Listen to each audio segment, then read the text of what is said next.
Gagawa ko ngayon ng obi halaya. Yung alam mo yung kung ano na lang mayroong ingredients yan pagkasyahin. Ang tagal ko na itong gusto kainin, hindi ko magawa eh. Kasi nga nasa 30 days Cactomax challenge. Ang tagal na rin ginakain ito.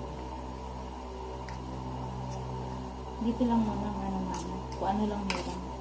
Tapos ang ingredients, kung ano lang meron din. Ito. Ayan.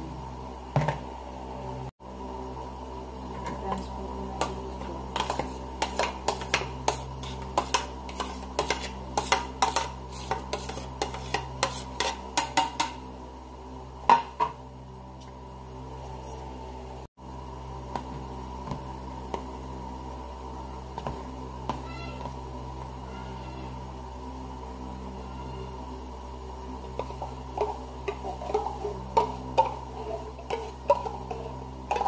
Condensed milk. Lagay ko ng condensed milk.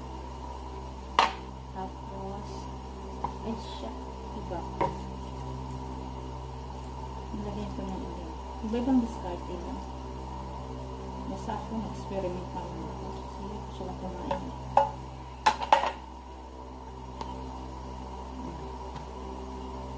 Diba? Dami sa pao. Tapos, naglagay ko ng 1 sugar lang.